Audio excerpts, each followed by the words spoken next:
Hello, welcome to the channel Why Stories. Enjoy watching. Look for someone of your own level. I don't need you anymore. After climbing the corporate ladder, her husband filed for divorce.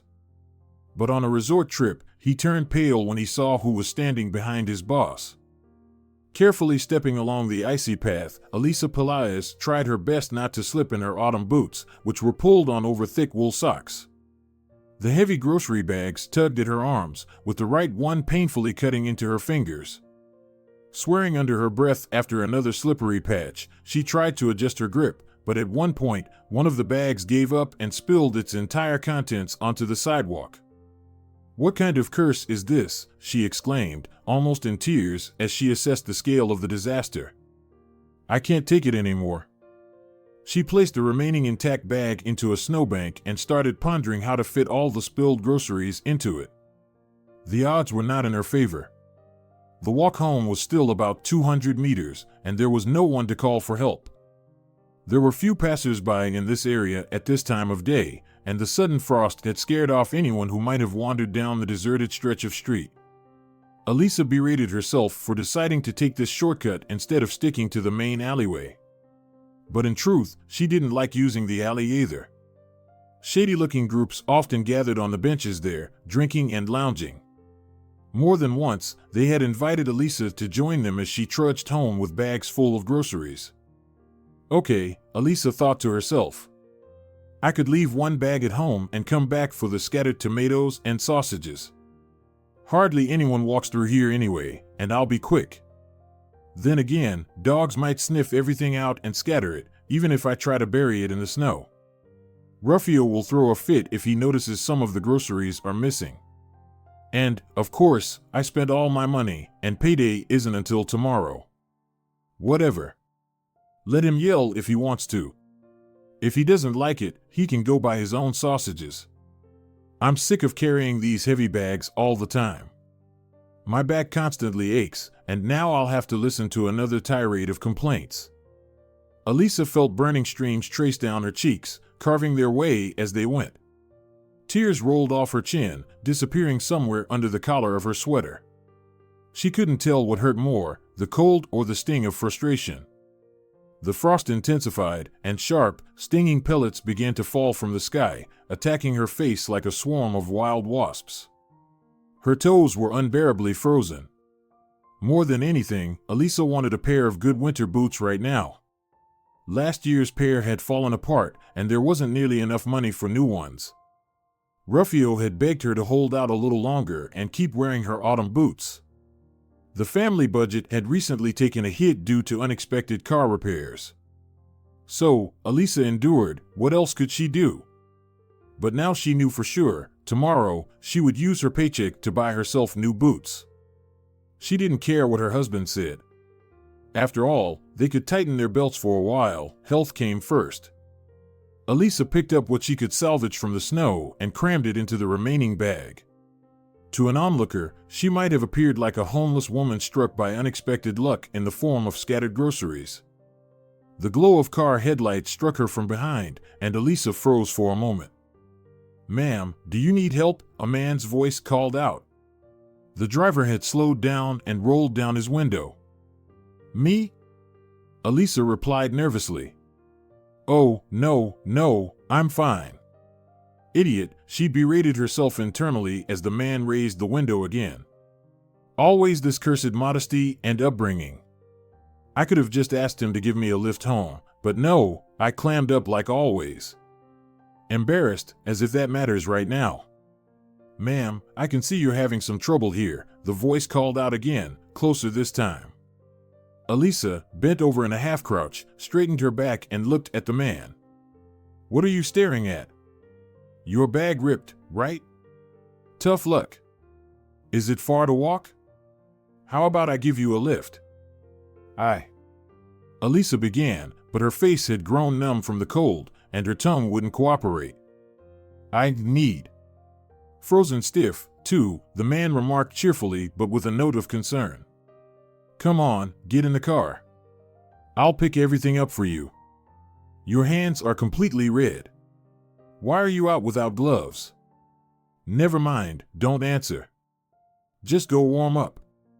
Alisa hesitated for a moment, but the man practically pushed her into his car before heading back to gather her groceries. When the door shut behind her, a sudden wave of fear washed over her. Oh God, what if he's some kind of psycho, she thought in horror. What if he drives me somewhere and... But then again, it's odd, would a criminal really bother picking my sausages out of the snow? He'd just shove me in the car, lock the doors, and that would be it. The door isn't even locked. Maybe he really does just want to help? Well, it's warm in here, so what happens, happens. The car was indeed warm, with pleasant music playing softly and a scent wafting through the air, a mix of tropical fruits and woody notes. For a moment, Alisa felt like she was on a southern coastline, wrapped in a balmy night. As her hands and feet gradually thawed, her fear began to melt away as well. Eventually, the man opened the door and handed her the salvaged groceries. So, where are we headed? He asked, sliding into the driver's seat. Only now did Alisa notice how handsome he was. His black hair, streaked lightly with gray, was neatly styled, as were his hands, elegant and well-groomed. It was a striking contrast to his clothing, a shapeless work jumpsuit with torn patches, paint-stained jeans, and worn-out UGG boots. Oh, it's just nearby, Alisa said. I didn't make it far from home. Just drive to the corner, and from there it's a short walk to the green building. Got it, the man nodded, pressing the gas pedal. What a frost out there, feels like real winter, and it's only mid-November. Aren't you afraid to walk alone in such an empty area? I thought taking a shortcut would be quicker, she admitted. A couple of minutes later, the car stopped in front of a brightly lit entrance. Need help carrying all this inside? The man offered. Oh, I can manage, Alisa protested. How will you carry it all? At least let me help you to the elevator. All right, she relented. I don't even know how to thank you. I was ready to leave it all behind out there. But it felt like such a waste. No need to thank me, her rescuer smiled. I'm glad I could help. I saw you standing there, looking completely lost, and I knew something was wrong. Not many people would stop like that nowadays, Alisa sighed. Everyone's in a rush, busy with their own lives, not caring about others. I couldn't just pass by, the man replied. My parents raised me to help when I can. My father's getting old now. I was just coming back from visiting him. He lives in the private sector nearby, refuses to move into an apartment no matter how much I try to convince him. And now he's building a sauna, of all things. Wants to finish it before winter. He's so proud and stubborn, always wanting to do everything himself. But how could I let an old man strain himself like that? I rushed over right after work to help him out. So, you see, you were lucky our paths crossed. It's no trouble at all to get you home. Besides, now your mood might lift a little, and maybe your faith in people will too. The man helped Alisa carry her groceries to the elevator. He even insisted on taking them all the way to her apartment, but Alisa refused. I can manage from here. My neighbor is always spying through the peephole. If she hears anything, she'll gossip to my husband that I had a man over. It'll be a whole ordeal. Ah, neighbors, the man chuckled with an exaggerated sigh. All right, as you wish. Take care. Thank you so much again. Alisa smiled, pressing the button for her floor. When she reached her apartment, Rafio wasn't home. He usually came back around 7, but tonight he was working on some project with a friend. Rafio had been aiming for a promotion, which often kept him late these days. Alisa didn't mind. She'd been working overtime herself lately and rarely had time to prepare dinner before he arrived. Rafio loved a good meal but refused to eat at cafeterias, restaurants, or order takeout, claiming it was important to save money. The word saving made Alisa sick at this point. It stung even more knowing that Rafio earned a decent income but constantly poured his money into questionable schemes, buying stocks and other investments Alisa barely understood. Alisa, on the other hand, worked as a geography teacher at a local school. It wasn't the most in-demand subject, but that didn't make the job any less demanding. Over the past 2 years, her paperwork had grown significantly. She spent hours after classes filling out forms, reports, and other documents, only to rush to her side jobs afterward. At school, the pay was meager, and many of Alisa's colleagues supplemented their income with private tutoring. Unfortunately, geography wasn't in high demand for such services. Subjects like math, Spanish, foreign languages, physics, and computer science were far more valued. The only extra job Alisa could find was as an evening receptionist at a hotel, thanks to her secondary diploma in hospitality management, which she had earned alongside her main degree about a decade ago. For 3 hours each evening, Alisa stood at the front desk, greeting and checking in guests. When the night shift took over, she hurried home, often stopping by the supermarket on her way to pick up groceries. The hotel frequently hosted international visitors, whose colorful, visa-stamped passports Alisa couldn't help but envy. She wasn't allowed to discuss personal matters with the guests, but each time she glanced at those passports, a pang of longing struck her. She dreamed of visiting the countries these guests came from, seeing their landscapes, tasting their cuisines, and experiencing their cultures. But Rafio didn't enjoy traveling, and their family budget didn't allow for frequent trips anyway. For Alisa, geography wasn't just an abstract subject, it was a gateway to the world. Yet her inability to leave her own country felt like a weight around her neck, pulling her down. When teaching her students about different countries, Alisa often imagined herself exploring those distant lands. In her mind's eye, she saw endless seas, impassable jungles, exotic landscapes, bustling markets, peculiar architecture, and cheerful people riding elephants, camels, horses, and even dolphins.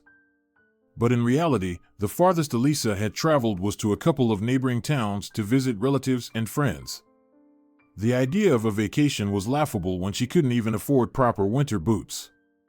She kept postponing the purchase, hoping for a mild winter and a miracle raise at work. These thoughts weighed on her as she sliced tomatoes for the dinner Rafio loved so much. In the pot, sausages boiled away, their aroma filling the small kitchen. Rafio returned home late, nearly 10 p.m. Without a word, he shot Alisa a dissatisfied glance and went straight to the kitchen. "Rafio, let me reheat it." Alisa rushed after him. "It's all gone cold."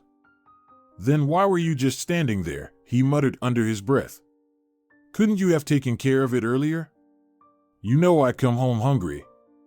"Eat some salad while I quickly heat the rest," Alisa said, bustling around the kitchen. "I didn't think you'd be this late." "What's that supposed to mean?" Rafio snapped. "Are you reproaching me? You know full well I'm working hard, earning money for us. I need this promotion as much as you do. Or what, do you want to spend the rest of your life standing at a chalkboard? Once I finish this project, there'll be a spot opening in the management after New Year's. They've been eyeing me for it for a while. The other candidates don't stand a chance. But right now, it's critical to prove I'm the only one worthy of it. Alisa, you know all this. All I'm asking from you is to have dinner ready on time." "Rafio, I didn't mean anything by it. Let's not fight. But you're the one starting," Rafio said, his voice rising. "Just heat it up already, I'm starving." Alisa decided against continuing the conversation. She knew that any further remark would only escalate things. It was obvious that Rafio was in a foul mood, and she had neither the energy nor the desire to dig into why. She set the table and retreated to the bedroom. Lying on the bed and staring at the ceiling, Alisa couldn't help but wonder where she had gone wrong in life. Her marriage of many years brought her no joy. Worse, she increasingly found herself thinking she had made a mistake tying her life to Rafio. He had never truly loved her. Their marriage was more a matter of practicality than passion. At the time, Rafio had been offered a promising position, but priority was given to candidates who were married. Alisa had been his longtime companion. They had shared a love for hiking, often going on rafting trips and even climbing a few local peaks together. So, when the need for a family arose, Rafio quickly proposed to the cheerful, pretty Alisa. She wasn't sure why she had agreed. Most likely, she had convinced herself that Rafio's charming demeanor and warm smile reflected genuine feelings. Her mother's constant reminders that the clock was ticking and that it was time to think about marriage and children probably played a part as well. As a husband, Rafio wasn't terrible. He built a solid career, brought home a decent income, and didn't impose too many restrictions on Alisa. Back then, she had just started teaching and would enthusiastically share her experiences with him, the trials and triumphs of her students, like the time one hilariously mixed up every world capital, entertaining the class for hours. But Rafio had never been particularly interested. He mostly pretended to listen, nodding along without much engagement. As for his own life, he rarely shared anything. Occasionally, he would vent about annoying new hires or mismanagement in the accounting department, but that was the extent of it. Rafio was in no hurry to become a father. When Alisa experienced her first pregnancy scare, he rather harshly hinted at the necessity of terminating it, explaining that it was far too soon for either of them to think about having a child. Renting an apartment, having no savings, being young, Rafio always had excuses. Alisa understood his reasoning and even agreed with it on the surface, but deep down, she felt conflicted. 5 years into their marriage, when they finally bought their own home, Alisa brought up the topic of motherhood again. This time, Rafio almost started a full-blown argument. "A child, Alisa? Do you even realize how drastically our lives would change? You can kiss leisure time goodbye, forget about hobbies, and even a simple trip to the store will become a challenge. And don't forget, you'll have to go on maternity leave. Sure, your salary isn't much, but it's still a part of our budget. Are you ready to give up the lifestyle you're used to? Rafio, why are you being so narrow-minded? Yes, of course, life will change, but who says it will be for the worse? People have children in far worse conditions and manage just fine. We're in a good place, it's only natural to want a baby. Maternity leave isn't forever. The child will grow, go to daycare, and I'll return to work. I'm even willing to cut back on personal expenses. Children are more important. Besides, you earn a decent salary, and we have savings. And have you thought about how much our income would drop while our expenses skyrocket? Do you even realize how expensive it is to raise a child? Don't compare us to struggling families. My child should never lack anything. Until I can guarantee a comfortable life and future for them, this conversation is over. Do you understand? The topic is closed. But Rafio, how can you think like that? Children can inspire us as parents to grow and achieve more. Don't talk nonsense. I said the topic is closed. When I'm earning 3 times as much, we can revisit this. It had been over 6 years since that conversation. Rafio had since changed jobs, and the couple had acquired another apartment and a car. Yet Alisa didn't dare bring up the topic of children again. In fact, she had recently convinced herself that it was pointless to dream of motherhood as long as Rafio was in her life. Her husband lived for his own pleasure. Yes, Rafio still worked hard, but Alisa hardly saw any of the money. For clothing, cosmetics, or any of her whims, as Rafio called them, she relied solely on her own salary. From that same salary, she also paid half of the utility bills. Rafio covered larger purchases and grocery expenses, but every cent he gave her came with strict accountability.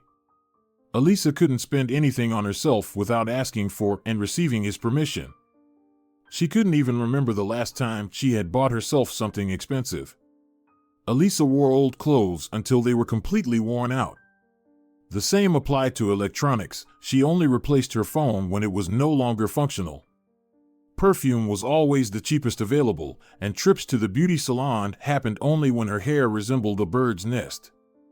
This pattern repeated itself in every aspect of her life.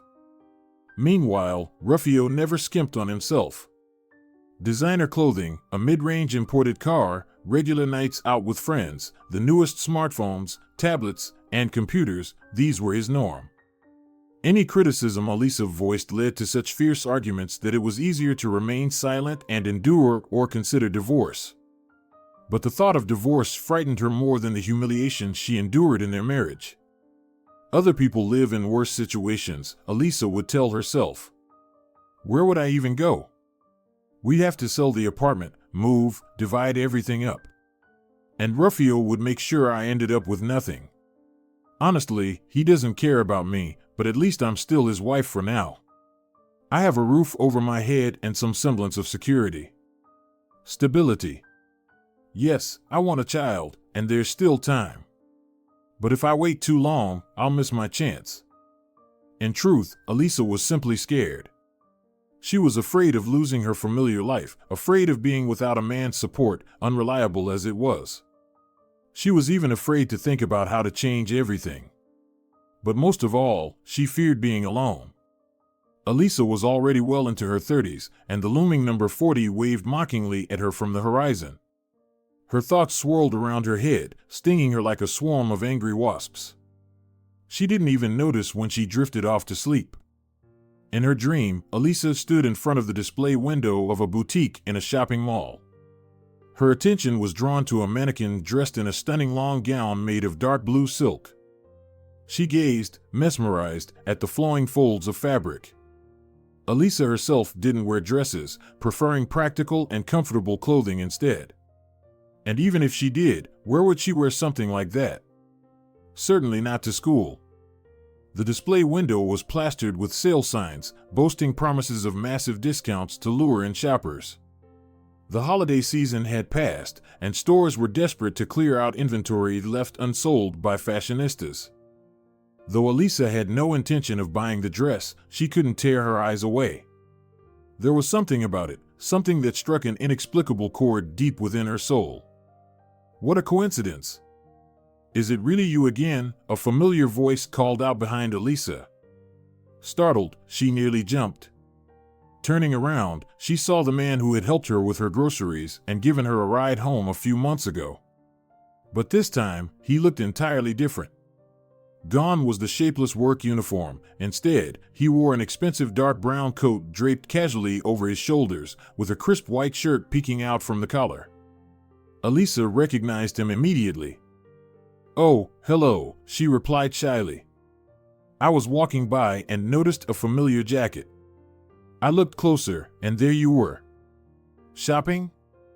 "No, not really," Alisa said, flustered. "Well, I guess you could call it that. I'm looking for a bag. There are sales everywhere right now." "But you're eyeing a dress," he teased with a wink. "By the way, I think it would look stunning on you. The color really suits you. Where would I even wear something like that?" Alisa laughed. "You don't wear dresses like this at home, and at work, it would look ridiculous. I don't go to galas or fancy restaurants." "That's a shame," the man said with a slight shake of his head. "A beautiful woman like you shouldn't be cooped up within four walls. By the way, where do you work, if you don't mind me asking?" Alisa hesitated, unsure how to respond. "Oh, I'm sorry," he said quickly, realizing her discomfort. "That was probably too personal of a question. And to think, I don't even know your name. I was so flustered last time, and then you disappeared so quickly." "My name is Samuel." "And yours?" "Alisa." "What a beautiful name. Just don't make any jokes about the poet's famous nanny," she chuckled. "I wouldn't dream of it," Samuel replied, laughing. "Honestly, I was never much for literature. Poetry never really resonated with me. I was always more drawn to subjects like economics and geography." "Geography?" Alisa echoed in surprise. "I teach geography to kids at school." "Seriously?" Samuel's eyes lit up. "What a coincidence. I was obsessed with that subject in school. I loved filling out outline maps and would always dream of traveling to every country in the world during lessons." "And how did that go?" Alisa asked with a smile. "Partially," Samuel grinned. "I definitely made it to 30 countries. I don't even count the former Soviet republics. And you, I bet you've traveled all over the world." "Oh, if only." Alisa sighed. I've traveled a lot within the country, but abroad, I've only been a couple of times, and that was just for beach vacations. Really? Samuel was surprised. That's like a shoemaker without shoes. Why is that? Are you afraid to fly? No, not at all. It's just the usual story. I can't afford it, Alisa explained. Think about it, how much can you travel on a teacher's salary? And my husband isn't really fond of spending money on unnecessary things. So you're married? Samuel said, his voice a little disappointed. Well, what was I expecting? Oh, right, you mentioned last time that your husband would misinterpret things if I helped you carry your groceries upstairs. I completely forgot about that. It's a shame, such a woman lost. What are you joking about? Alisa laughed. I'm just an ordinary woman. There are plenty of beautiful women around. You can pick anyone. Not true, Samuel shook his head. It's all artificial beauty. Who needs these made-up noses and lips? They all look the same. Look over there, see those girls? He pointed to a group of stylishly dressed young women. Take a closer look, they have no individuality. You can't tell how old they are or what's going on in their heads. They only care about emptying your wallet. Trust me, I've been through it all. I'm not bad-looking myself, women still chase me, but it's all the same, no soul. It's the consumer society, thoughtless copying. They don't even know who they are. I have plenty of them in my office. Honestly, sometimes I even get confused about who I'm talking to. But with you, your beauty is of a completely different kind. It's obvious, and I hope this doesn't sound offensive, there's a certain pedigree to you. You rarely meet women like that nowadays. Not even a puffer jacket can ruin that. Well, I don't know, Alisa replied hesitantly. I've never thought of myself as beautiful. That's a shame, Samuel said earnestly. In my opinion, you're just lacking basic care. From what I can tell, your husband doesn't really take care of you. That's just my assumption, though maybe I'm wrong. But even then, when you were walking with heavy bags alone on that deserted road, I wouldn't let my woman do that. Are you married? Alisa asked directly. Divorced, Samuel frowned slightly. It's been 3 years. Listen, Alisa, are you in a hurry? What's wrong? I just feel a bit awkward. Standing here in the middle of the passage, chatting like this. How about we grab a coffee? There's a wonderful cafe on the second floor. If you're not in a rush, I'd love to treat you to a latte. Don't think I'm trying anything. It's just nice to chat with a beautiful woman, especially when it's such a random encounter. Just coffee. But if you don't want to, I'd like to, Alisa said unexpectedly, surprising herself. I haven't been to a cafe in ages. Why not? Great, Samuel smiled and led her to the cafe on the second floor, where he seated her at a small table. Alisa ordered her favorite cappuccino and delicate pastries, while Samuel chose a double espresso. I can't have sweets, he explained with a guilty expression. Though I love them. I had a checkup at the clinic recently. They told me my blood sugar is high, so I have to limit myself. But I can never refuse a good coffee. I'm a sweet tooth too, Alisa modestly admitted. You know, dark chocolate really helps. It tricks the body. It's not sweet, but still feels like a dessert.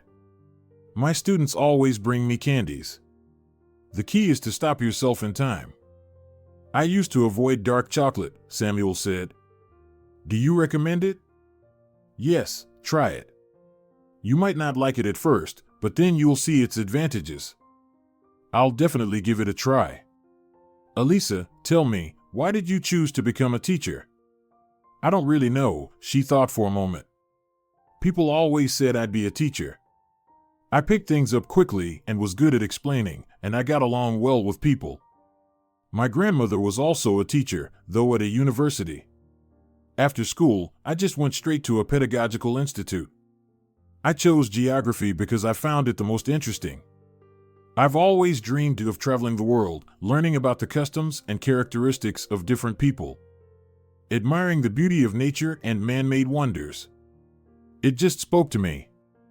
After graduation, I got assigned to a school. That's where I still work. It's been more than 10 years now. Don't you get tired of it?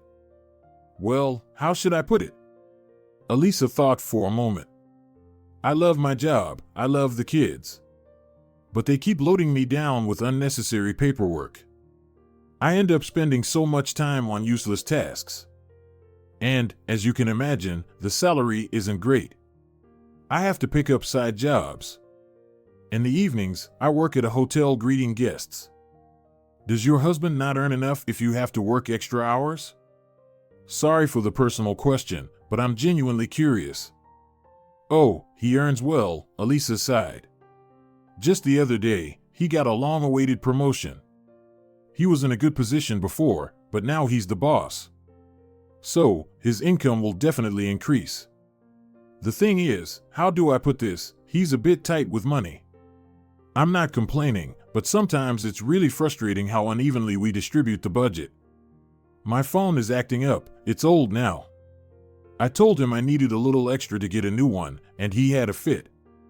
He said when this one breaks, then I can get a new one. But I really need the phone for work. Parent chats at school, for example. Sometimes it freezes at the worst moment, and that's it. Don't think I'm complaining about my life. I chose this husband myself. But it still hurts. He buys himself the latest smartphone the moment a new model comes out. And I've been using mine for 5 years now.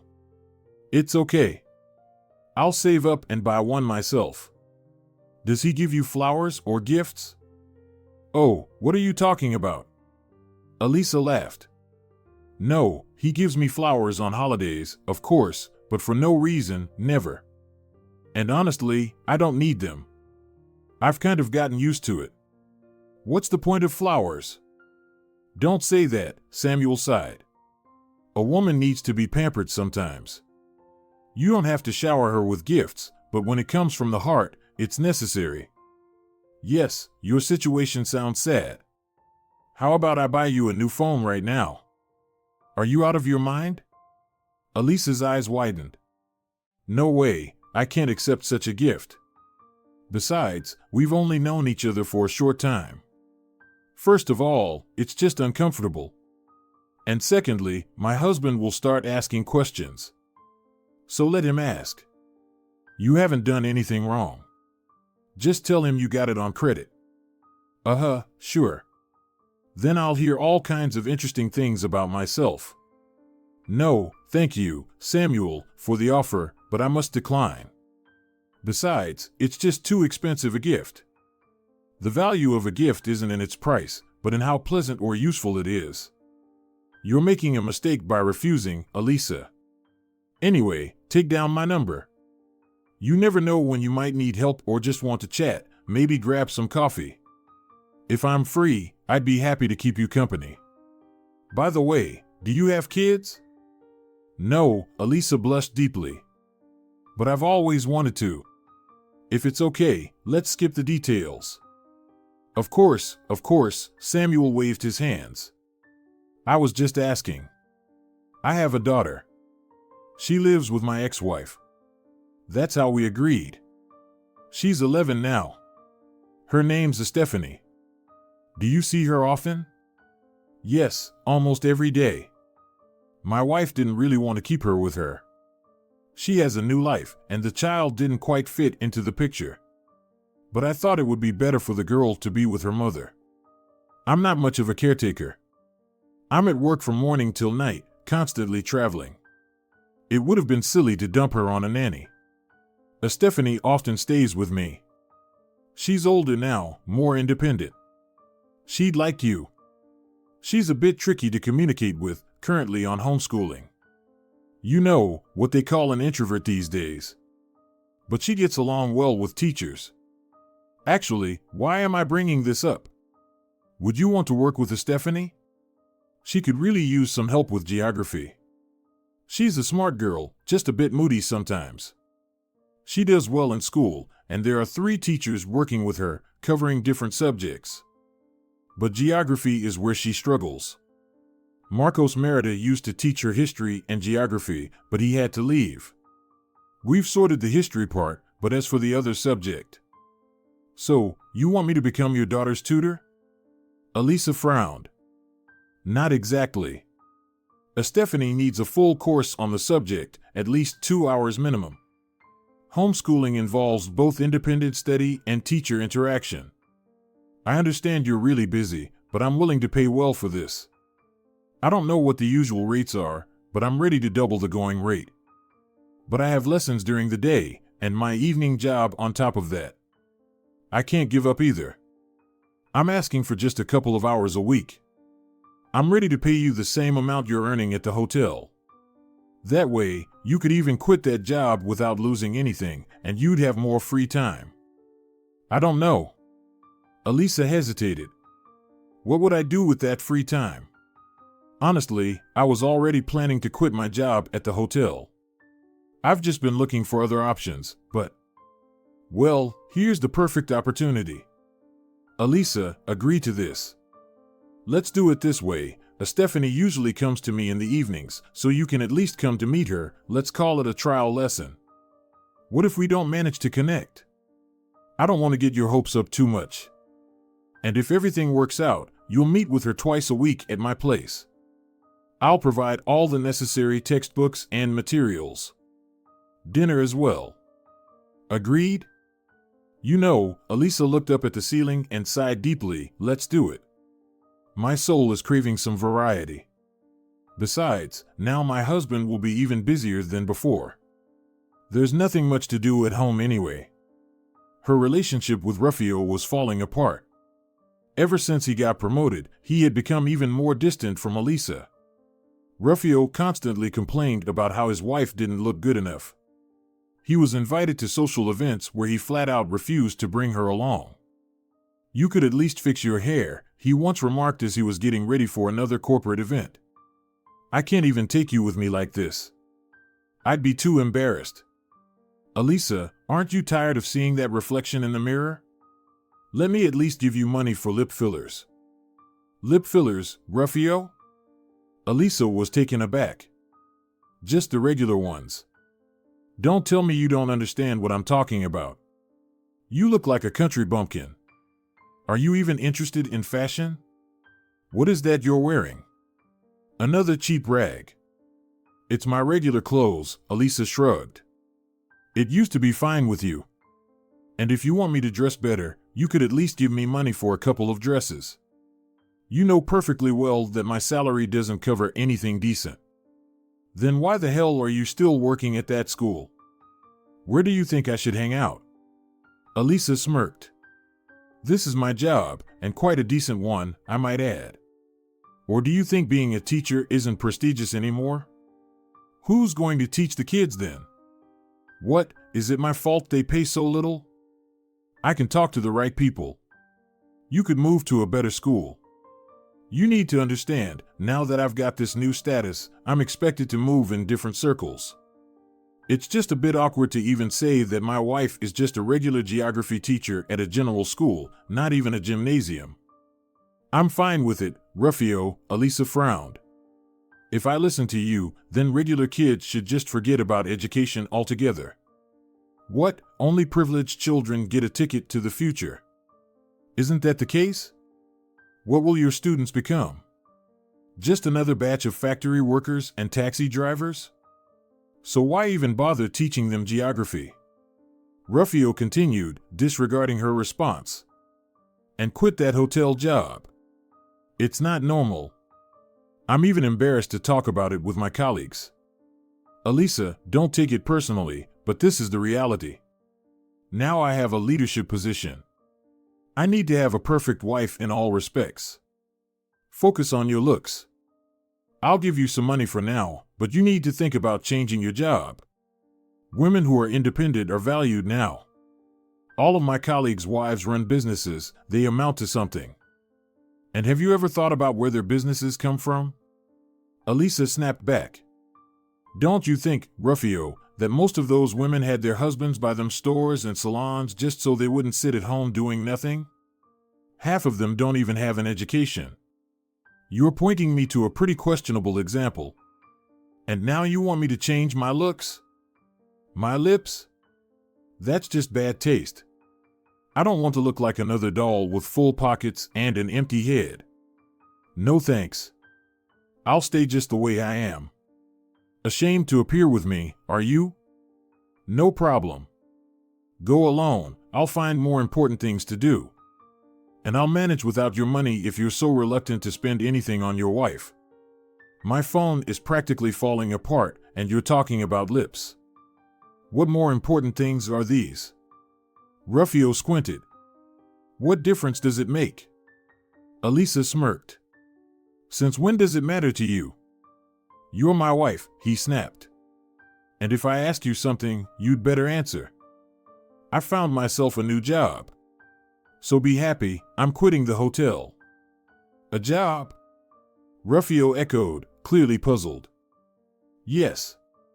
I'll be doing geography privately with the daughter of wealthy parents. They pay well. So I'll update my wardrobe without your help. It was about time you started tutoring. Sometimes I'm amazed, Alisa, at how stupid you are. You've been working for peanuts for so many years when you could have been making a lot more money by looking after rich people's stupid kids. Oh, think what you want. Tomorrow I'll be late, in case you come back before me. So, cook yourself dinner. Oh, no, you probably go to restaurants now. Alisa didn't want to discuss anything further with Rafio. She silently cleared the table and went to the living room to check the homework she had taken home.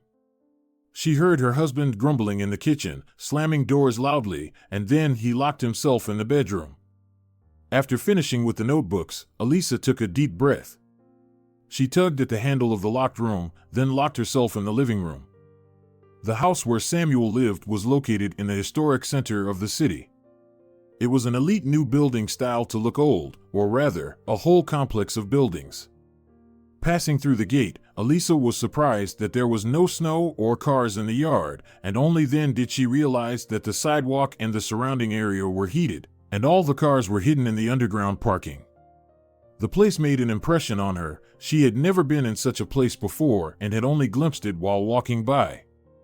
I wonder, thought Alisa, how much does an apartment here cost? It would take a lifetime to afford it. Oh, how people live. Though, what would I need such a mansion for? Yes, it's beautiful, convenient, but is it really worth it? Approaching the right entrance, Alisa walked in and immediately bumped into the security guard. Hello, he greeted her. Who are you visiting? I'm going to apartment 20, to Samuel, Alisa muttered, shrinking under the guard's stern gaze. Aha, he checked something on his computer. Alisa, right? Aha, the woman nodded. Go ahead, take the elevator to the 5th floor, you won't get lost there. Thank you, Alisa squeaked and quickly made her way to the elevator. The lobby sparkled with marble tiles, their surfaces reflecting the lights of the fixtures 100 times. Even the chandelier in the center of the ceiling almost made Alisa dizzy. For some reason, she felt out of place here. This ostentatious luxury was foreign to her, and she wanted to change the setting as soon as possible. The elevator silently took her up to the 5th floor. On the landing, decorated in the same palace style, there was only one door. Alisa pressed the doorbell. It was opened almost immediately, most likely because they had been notified about her visit by the security guard. At the doorstep stood a stern woman, about 50 years old, wearing a business suit. Her hair was styled in an elegant updo, making her resemble a school principal, someone Alisa had always been afraid of. Good evening, greeted the principal-like woman. Please, come in. Samuel is already waiting for you. Alisa obediently stepped inside. She sighed in relief when she realized that the palace-like decor of the hallway did not extend to her new friend's apartment. Samuel's home had a modest Scandinavian style. Occasionally, there were items that didn't quite match this style, ornate figurines, colorful rugs, and even a Japanese ikebana arrangement on a low table. Overall, the apartment felt very cozy and didn't give Alisa the discomfort of ostentatious wealth, though it was clear that the interior had cost the owner a pretty penny. "My name is Adela," the woman introduced herself, clicking her heels on the parquet. "If you need anything, feel free to ask." "Okay," Alisa nodded, realizing she was looking at the housekeeper. Adela led the guest down a long corridor and stopped in front of a tall glass door. Beyond it was a spacious dining room, where Samuel was already waiting, sitting at the table. Upon seeing Alisa, he smiled broadly and stood up to greet her. "I'm so glad to see you," he said, giving her a brief hug. "Adela, when Stephanie arrives, lead her straight to us. Dinner will be after the lessons, I'll let you know." "Okay," the housekeeper nodded and left. "Wow," Alisa looked around the dining room, "you have such an amazing home. And Adela looks so much like my principal, I was even afraid to breathe around her." "That's true," Samuel laughed, "even I'm a bit intimidated by her sometimes. But she's a very good woman. You'll have time to become friends if you start tutoring Stephanie. I'm rarely home, and Adela takes care of things in my absence. There's also the chef, Antonio. Today's dinner is his work. Unfortunately, you won't meet him today, he's already gone." "Servants is really beyond my understanding," Alisa sighed. "I prefer not to call them such an offensive word. Objectively, they are my helpers. I can't cook, and maintaining an apartment like this on my own is impossible. Adela hires cleaning services, maintenance workers, and other staff, while Antonio prepares my meals. I can't do without them." "Yes, it's nice when you have money," Alisa sighed. "Although I don't think I could do that. It feels a bit awkward to use someone else's labor when I can do everything myself. But sometimes I wouldn't mind such help." "Has Stephanie arrived yet?" "Her mother will bring her in about 10 minutes. You can get used to the new place in the meantime. Let me give you a quick tour. I came in a bit earlier today so I could personally introduce you to Stephanie. In the future, it's unlikely I'll be here, since I travel a lot, so if you like everything, feel free to make yourselves at home." "It will be difficult," Alisa laughed. "It's quite a contrast, but I'll try." "I like your simplicity," Samuel smiled in response. "You don't think of me as just some pompous rich guy. I'm just an ordinary person from a regular working-class family. I just managed to make good use of my brain at the right time. I have an entrepreneurial streak. My parents, as I've told you before, kept their distance from all of this. My father, who lives near you, doesn't want to move here. He's afraid of being a burden to me and prefers doing things around the house himself. He'd just be bored here. And my mother has been gone for many years. So, in essence, I'm here completely alone. The apartment is large, but it just sits empty. I only bought it because it's expected for someone in my position. Plus, it'll all go to Stephanie in the future." Samuel guided Alisa from room to room, showing her his home. "Here's where you and Stephanie will study. This is the kids' room. When she stays with me, this is where she stays. I hope it will be comfortable for both of you. Usually, she does all her studying at her mother's, but honestly, I'd rather you avoid any contact with my ex-wife. She's not the easiest person to deal with, and she'll just drain your nerves. It's better if you stay here." "I understand," Alisa smiled awkwardly. At that moment, a melodic ringtone sounded, and a minute later, a flushed teenage girl burst into the room. "Dad, no, you won't believe what Mom did." She started, but stopped when she saw the guest. "Oh, hello." "Hello," Alisa responded. The girl exuded a very strong, yet pleasant energy. Alisa immediately liked Stephanie. "Well, ladies, meet each other. This is Stephanie, my daughter. And this is Alisa, our new geography teacher." "Nice to meet you," Stephanie exclaimed enthusiastically. "I could definitely use some help with geography. And I'm so glad we're going to study here and not at home. Mom drove me crazy." "Stephanie, watch your language," her father reprimanded her. "Why shouldn't I? She's crazy." "I know I shouldn't say that about Mom, but it's true. I feel so sorry for Uncle Ramiro. I just don't understand how anyone could live with such a hysteric.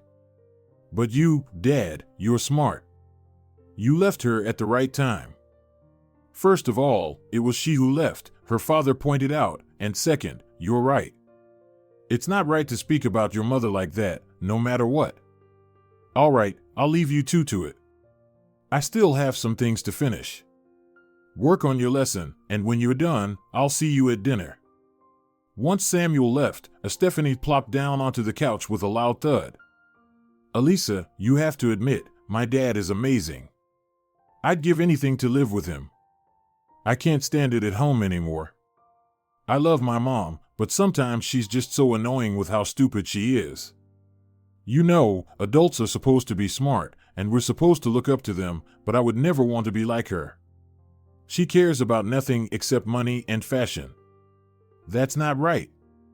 Unfortunately, not all adults are smart, Alisa sighed as she sat down on a chair. If they were, life would be much easier for all of us. But I'm glad to see that, at such a young age, you're thinking not like a naive child. But tell me, Alisa, Stephanie frowned, why is it like that? Everyone goes to school, everyone gets the same knowledge. At what point does it all go wrong? Why do some people see things as they are, and others live in illusions? Are you sure you're 11? Alisa laughed. Stephanie, there are so many things in the world we don't understand. Even if you acquire all the knowledge in the world, you can't get into someone else's head. Everyone is guided by their own desires, ambitions, and principles. Yes, you're right. In theory, everyone gets the same education. But from a young age, some kids show more interest in learning than others. Among my students, there are those who dive into the subject with passion, and then there are those who couldn't care less. They sit for an hour, glued to their phones, or don't listen to me at all, just waiting for the bell to ring. I try my best to engage them, but what can you do if at home they're taught different values? It's tough, the girl frowned. All right, let's study something for now. I like geography. For an hour, Alisa taught the girl about the world ocean. Stephanie listened with enthusiasm and asked unusual questions that weren't typically part of the curriculum. But Alisa enjoyed talking with this interesting girl. During dinner, her father asked how the lesson went. Alisa is amazing. Stephanie waved her arms excitedly. Dad, I want us to keep studying with her. She explains everything so well.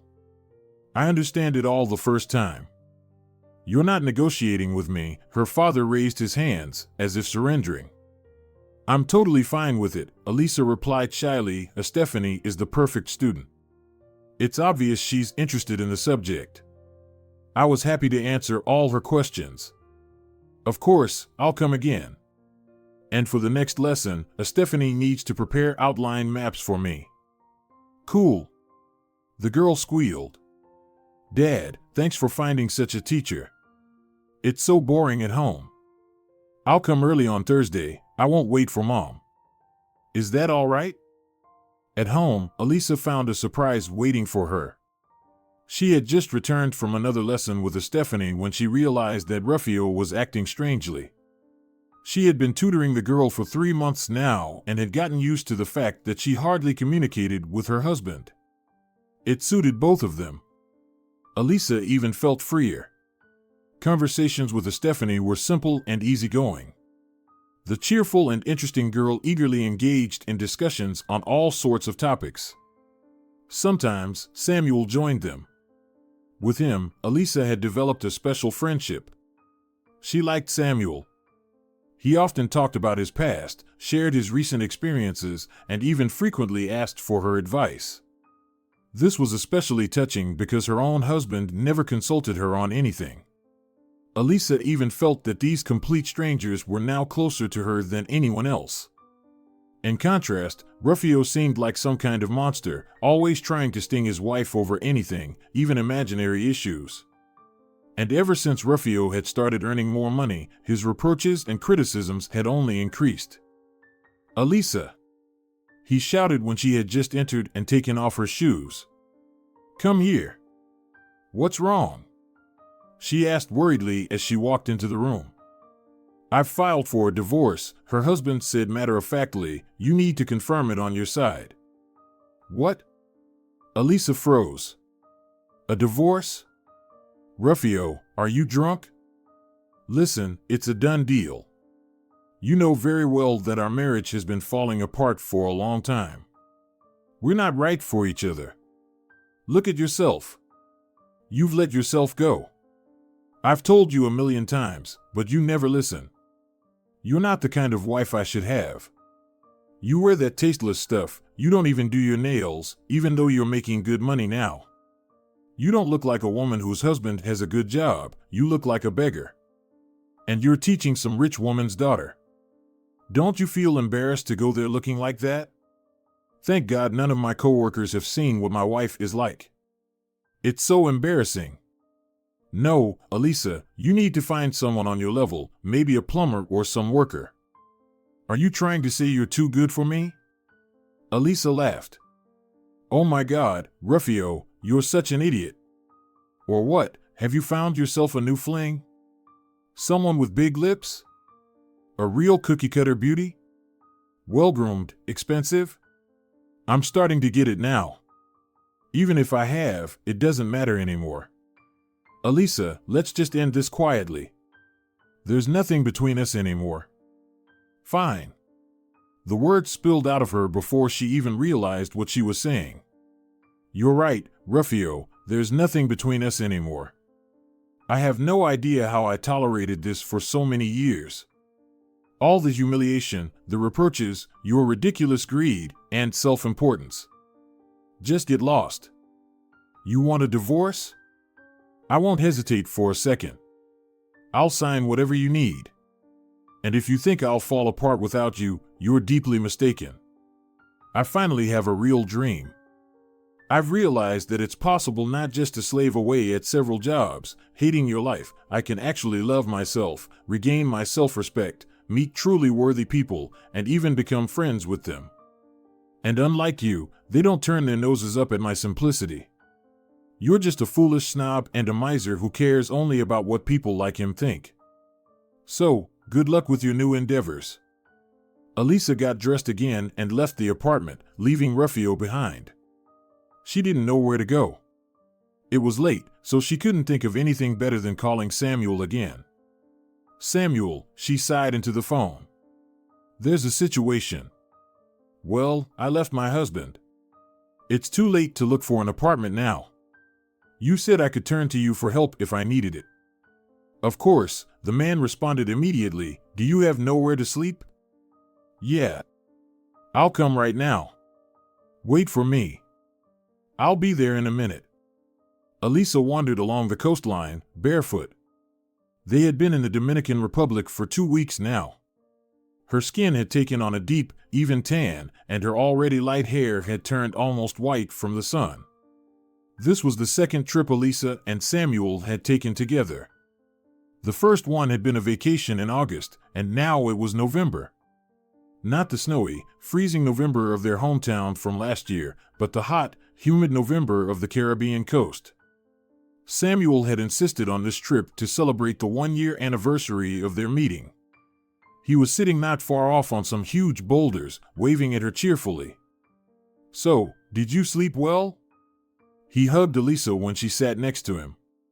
"I decided to watch the sunrise. You missed it. I took a couple of shots. You can take a look. I had the strangest dream." She kissed him gently. "I didn't even understand at first if I had woken up or not. I couldn't come to my senses for a long time." "Really? What was it about?" "I dreamt that we were somewhere either in Australia or South America. It's hard to say. I've never been to either place. Anyway, we were there together, jumping off some kind of Tarzan swing, and Stephanie was with us.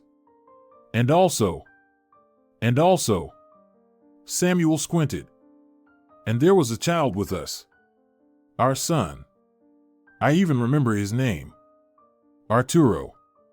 And he looked so much like you. Not even in appearance. It's hard to explain. And then I woke up. I felt so sad.